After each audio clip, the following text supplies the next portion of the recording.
आपण पाहत आहात EDTV, बातमी अशी जिच्यावर तुम्ही ठेवणार विश्वास।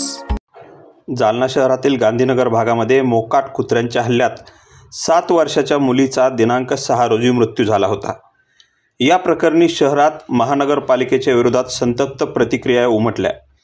आज दिनांक 8 रोजी छत्रपती फाउंडेशन या सामाजिक संस्थेच्या वतीने महानगरपालिकेसमोर निदर्शने करण्यात आली आणि या सर्व प्रकाराला महानगरपालिकेचे अधिकारी कर्मचारी जबाबदार आहेत, त्यामुळे त्यांच्या विरोधात घोषणाबाजीही करण्यात आली।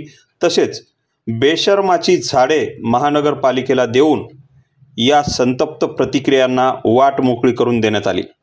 कारण आत्तापर्यंत अनेक वेळा अशा घटना घडल्या आहेत, परंतु वारंवार कुत्रे पकडण्यासाठी टेंडर काढले आहे हीच भाषा नेहमी ऐकायला मिळते, परंतु शहरातील मोकाट कुत्रे काही अजून कमी झालेली नाहीत।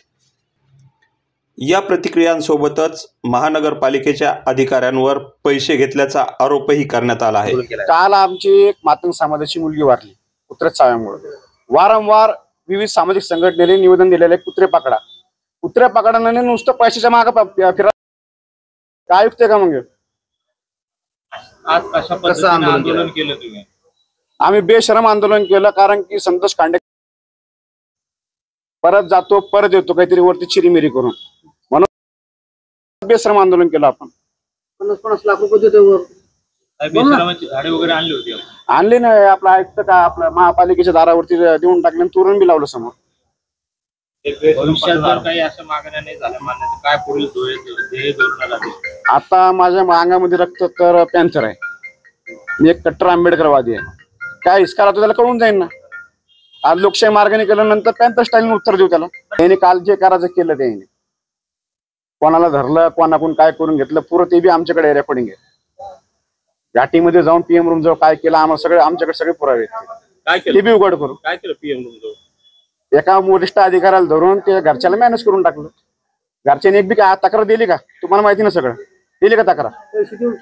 आम्ही तयार आहे ना तक्रार करायला, घरच्याला येऊ त्यांना ना बाहेर तू।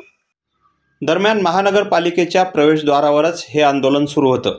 त्यावेळी आलेल्या महानगरपालिकेच्या आयुक्तांना हा गर्दा आणि हे आंदोलन पाहून आपले वाहन परत फिरवावे लागले आहे। छत्रपती फाउंडेशनच्या पदाधिकाऱ्यांनी उपायुक्तांना निवेदन दिले आहे। Dilip Ponerkar, EDTV news, Jalna.